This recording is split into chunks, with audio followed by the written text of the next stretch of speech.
तो change in profit sharing ratio among the existing partners की this is one of the kind of reconstitution of partnership firm, ठीक है ना। तो reconstitution में ये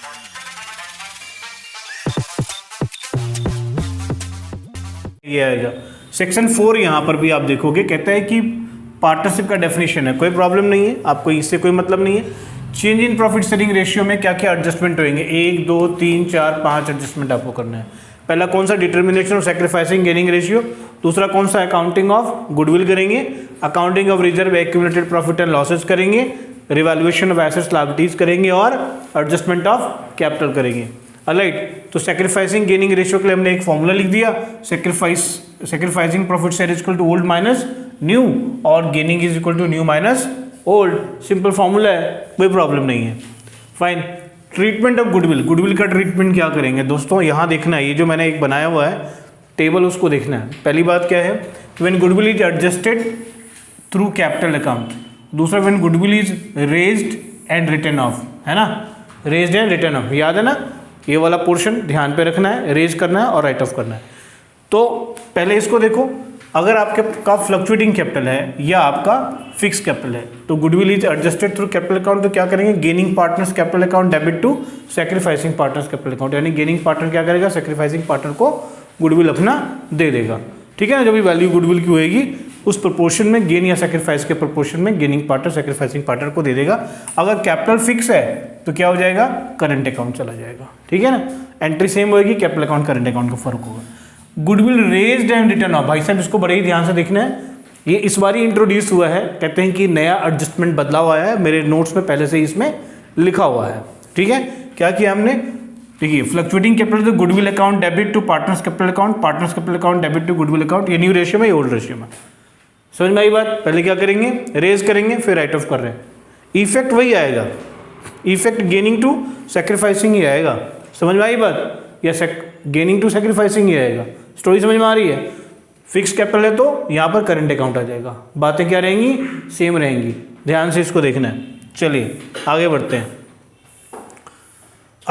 accounting treatment of existing goodwill, अगर आपके बुक में एग्जिस्टिंग गुडविल ऑलरेडी है, यानी एग्जिस्टिंग गुडविल का मतलब होता है कि गुडविल पहले से ही आपके बुक्स ऑफ अकाउंट्स में है, और वो जो गुडविल पहले से ही आपके बुक्स ऑफ अकाउंट्स में होती है उसको हम परचेज गुडविल बोलते हैं, ठीक है ना। आपने कहीं पे अक्वायर किया हुआ गुडविल, तो उसको क्या करेंगे, राइट ऑफ कर देंगे, ठीक है ना। अगर एग्जिस्टिंग गुडविल राइट ऑफ करना हो तो all partners capital account debit to goodwill account, और अगर आपको in the books of accounts carry करना हो, ले जाना हो, ये भी हो सकता है, ले जाना है, तो गेनिंग टू सैक्रिफाइसिंग कर देंगे। यानी कि बुक्स ऑफ अकाउंट्स का जो क्वेश्चन में अगर स्पेशली मेंशन है तो क्या करना है, स्पेशली मेंशन है, जो मेंशन है यानी ये स्पेशल मेंशन होगा इसका क्वेश्चन में, इसका क्वेश्चन में स्पेशल मेंशन होगा, ठीक। लेकिन अगर क्वेश्चन खामोश है, कुछ नहीं बोल रहा है, तो सीधे सीधे ये काम कर देंगे, राइट ऑफ कर देंगे। ओके, समझ में आ रही बात। चलिए आगे बढ़ते हैं। Reserves accumulated profits and losses का आप ट्रीटमेंट क्या करेंगे, ठीक है, क्या करेंगे, reserves accumulated profits and losses का when these are not to be retained in the books और when these are not to be retained in the books, यानी बुक्स में आपको रिटेन नहीं करना है, तो सबको क्या करेंगे, ट्रांसफर कर देंगे, ठीक। किसको, पार्टनर्स कैपिटल या करंट अकाउंट में ट्रांसफर करेंगे। देख रहे हो आप, for transfers of reserve accumulated profit, reserve account, PNL account, WCR, IFR debit to partners capital और करंट अकाउंट, किस रेशियो में, ओल्ड रेशियो में। For transfer of accumulated loss उल्टा एंट्री पास कर देंगे, all partners capital current account debit to this. Some special cases है, workman compensation reserve के बारे में बोल रहा हूं मैं और IFR के बारे में बोल रहा हूं, इसको ध्यान से देख लेना है। वर्कमैन कंपनसेशन, अगर कोई क्लेम नहीं है, वर्कमैन का कोई क्लेम नहीं है, तो सारा का सारा WCR कहाँ चला जाएगा, पार्टनर्स कैपिटल या करंट अकाउंट में चला जाएगा। अगर क्लेम एक्सिस्ट करता है तो WCR जितना भी होगा, जितना होगा ना, तो WCR टू कंपनसेशन क्लेम, अगर WCR और क्लेम दोनों बराबर हैं, देख रहे हो आप, क्लेम अगर WCR के बराबर हो तो WCR टू कंपनसेशन क्लेम, क्लेम अगर कंपनसेशन से कम हो, यानी कंपनसेशन क्लेम अगर WCR से, ठीक है ना, क्लेम अगर WCR से कम हो, ये क्लेम लेस देन, इसको थोड़ा एडिट करना पड़ेगा,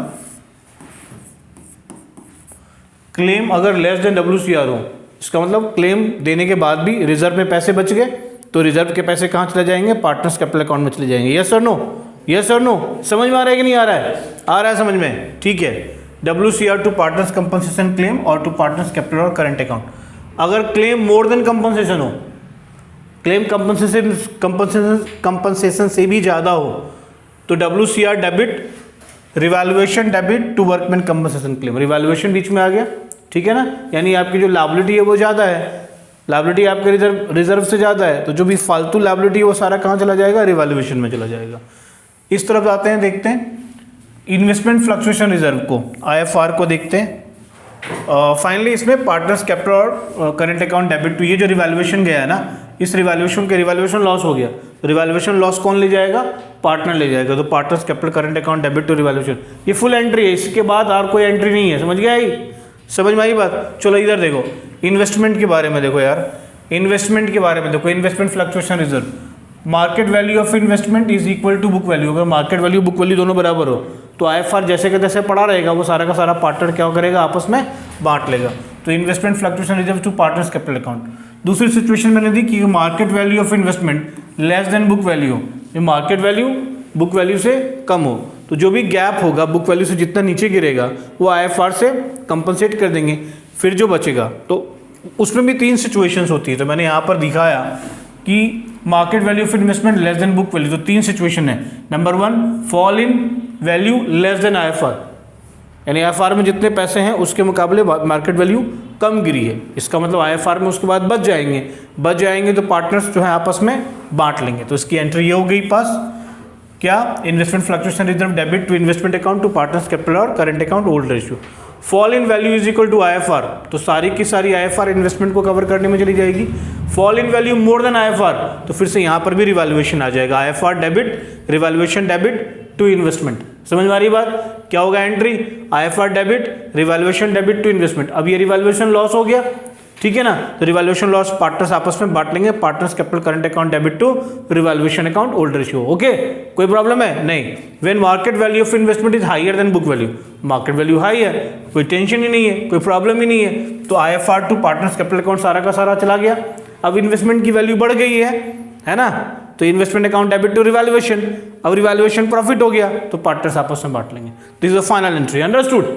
next, accounting of reserves, accumulated profit and losses when they are to be retained in books. पहले हमने दिखाया था कि बुक्स में रिटेन नहीं करना है तो पार्टनर्स आपस में बांट लेंगे, लेकिन अगर बुक में रिटेन करना है, वो सारी वैल्यू बुक में नहीं वाले रिकॉन्स्टिट्यूटेड फॉर्म की बैलेंस शीट में सारी वैल्यू एज इट इज दिखानी है, तो हमको क्या करना पड़ेगा, उसका नेट इफेक्ट लेना पड़ेगा।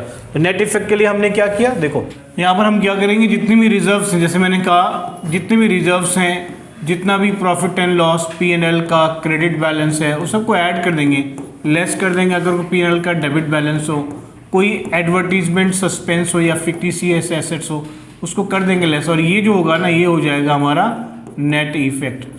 समझ गए बच्चों, ये नेट इफेक्ट हो जाएगा।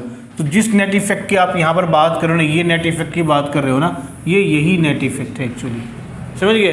तो net effect into gained profit share या net effect into sacrificed profit share, तो ये गेनिंग का आ जाएगा, सैक्रिफाइसिंग का आ जाएगा, और फिर ये एंट्री पास कर देंगे, gaining partners capital current to sacrificing partners capital current. अगर लॉस हो तो यही एंट्री क्या हो जाएगी, रिवर्स हो जाएगी, ठीक है ना। हम ये एंट्री तो याद रखते, ये एंट्री याद नहीं रखते, कई केसेस में ये एंट्री याद नहीं रखी जाती, बच्चे गलती करते हैं।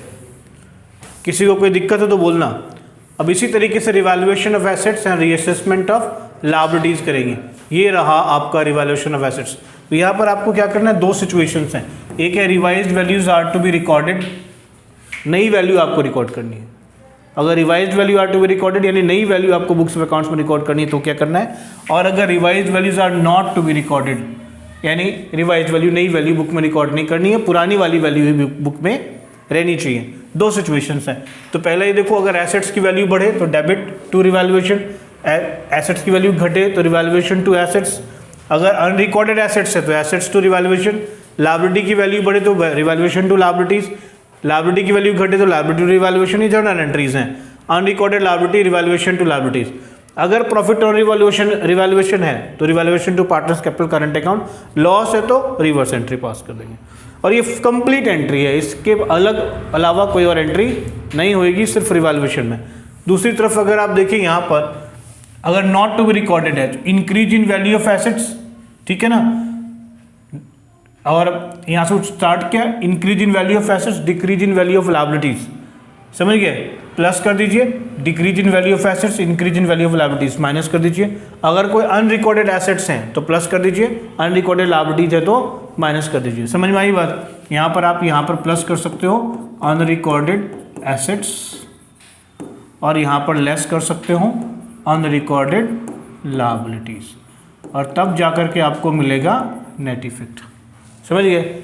जर्नल एंट्री फिर गेनिंग टू सैक्रिफाइसिंग, अगर गेन ऑन रिवैल्यूएशन है तो ये फिगर अगर प्लस में आया, ये फिगर माइनस में, प्लस में आया तो गेन हो गया और माइनस में आया तो लॉस हो गया। अंडरस्टूड। माइनस में आया तो लॉस हो गया। ग्रेट। चलिए एंट्री पास कर दी आपने। कई बार जो रिकॉन्स्टिट्यूशन होता है, फर्म का जो रिकॉन्स्टिट्यूशन होता है उसमें कुछ खर्चे होते हैं, तो खर्चों को देख लेते हैं। खर्चों में क्या होता है, ये खर्च को कौन बियर करेगा, तो सर्विसेज ऑफ पार्टनर और द आउटसाइड एजेंसी में बी टेकन, और इसके लिए खर्च होता है। तो अगर मान लीजिए जर्नल एंट्री ऐसे पास करेंगे, पहली सिचुएशन ले ली है हमने कि remuneration paid to the partner. अगर आप इस रिकॉन्स्टिट्यूशन के लिए अगर आप अपने पार्टनर को रेम्युनरेशन देते हो तो दो टाइप से रेम्युनरेशन हो सकती है। पहली ओनली फॉर सर्विसेज रेंडर्ड, यानी कि जो भी सर्विसेज वो पार्टनर रेंडर कर रहा है सिर्फ उसके लिए पैसे देते हो, या इसमें रिवैल्यूएशन के एक्सपेंसेस भी हैं और expenses bond by the partner, क्योंकि आपने उसको रेम्युनरेशन दे दिया इंक्लूडिंग रिवैल्यूएशन एक्सपेंसेस, और तो उसी को बियर करना है ना। ठीक है, तो एंट्री क्या पास करेंगे, revaluation account debit to concern partners capital account. Okay, in case the question is silent to who paid the expenses, assume partner has paid the expenses. ठीक है ना, यानी ऐसा देने के बाद भी क्वेश्चन अगर साइलेंट हो तो ये आप मान के चलेंगे सिचुएशन यही है, दिस इज द सिचुएशन। इस सिचुएशन में प्रश्न खामोश है कि किसने बियर, किसने पे किया, तो आप मान के चलेंगे भैया पार्टनर को हमने रेम्युनरेशन दे दिया है तो पार्टनर ही पे करेगा, तो एंट्री यही पास होगी, इसलिए कोई प्रॉब्लम नहीं है। लेकिन अगर remuneration includes revaluation expenses, remuneration में रिवैल्यूएशन एक्सपेंसेस भी हैं, तो concern and expenses are to be borne by the partner but if he fails to do so, ठीक है ना, उसको बियर करना था लेकिन वो ऐसा नहीं कर पाता है, तो एक एंट्री ये भी पास कर दोगे। बात आई समझ में। अगर expenses borne incurred and paid by the firm, borne भी इनकर भी पे भी किया, तो सिंपल एंट्री ये पास कर देंगे। और कोई प्रॉब्लम है नहीं। रिवैल्यूएशन अकाउंट को देखिए, रिवैल्यूएशन अकाउंट देख रहे हो आप, सिंपल अकाउंट है, सारे एसेट्स इंक्रीज इन वैल्यू इधर, अनरिकॉर्डेड एसेट इधर, डिक्रीज इन लायबिलिटी इधर, लॉस ऑन रिवैल्यूएशन इधर, है ना, पार्टनर्स कैपिटल अकाउंट। अगर एसेट सारी इंक्रीज हो रही है, लायबिलिटी डिक्रीज हो रही है, अनरिकॉर्डेड एसेट ये वाली अगर इससे ज़्यादा है तो प्रॉफिट हो जाएगा, और प्रॉफिट हो जाएगा तो पार्टनर्स को प्रॉफिट शेयरिंग रेशियो में, ओल्ड रेशियो में बांट देंगे।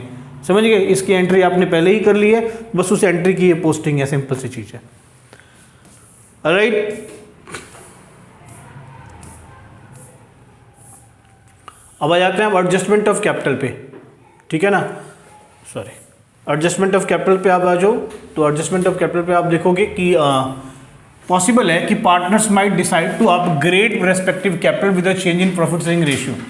ठीक है ना, चाहते हैं, हो सकता है वो चाहें कि भाई हम अपने कैपिटल अकाउंट को अपग्रेड करें, तो अपग्रेड करें तो क्या हो जाएगा, या तो शॉर्टेज होगा बंधु, या तो शॉर्टेज होगा, या नहीं तो एक्सेस होगा कैपिटल अकाउंट में। यही दो बातें होंगी, शॉर्टेज होगा या एक्सेस होगा। समझ रहे हैं आप। ठीक है, सारे बच्चे समझ रहे हो। एनीवेज, तो अगर शॉर्टेज हुआ तो पार्टनर लेके आएगा, पार्टनर लेके आएगा तो एंट्री पास करेंगे कैश और bank account debit to concern partners capital account. अगर सरप्लस होगा तो पार्टनर लेके जाएगा तो concern partners capital current account debit to cash bank और कंसर्न पार्टनर्स करंट अकाउंट। लेके नहीं जा रहा है तो करंट अकाउंट में चला जाएगा। समझ गए। लेके नहीं जा रहा है तो कहाँ चला जाएगा, करंट अकाउंट में चला जाएगा। लेके नहीं आ रहा है तो कहाँ जाएगा, करंट अकाउंट में जाएगा। समझ में आई बात। शॉर्टेज है, लेके आना है तो कैश और बैंक, या नहीं कैश और बैंक नहीं तो पार्टनर का करंट अकाउंट, जिस पार्टनर की शॉर्टेज है। स्टोरी समझ में आ रही है। जिस पार्टनर का सरप्लस है उसका करंट अकाउंट, अगर वो लेके नहीं जा रहा है तो, पैसे नहीं निकाल रहा है तो। चलिए आगे बढ़ते हैं। कुछ क्वेश्चंस को हम लोग आगे, क्वेश्चंस तो हम लोग करेंगे नहीं, हमने पहले से सोच लिया हुआ है भाई क्वेश्चन नहीं करना।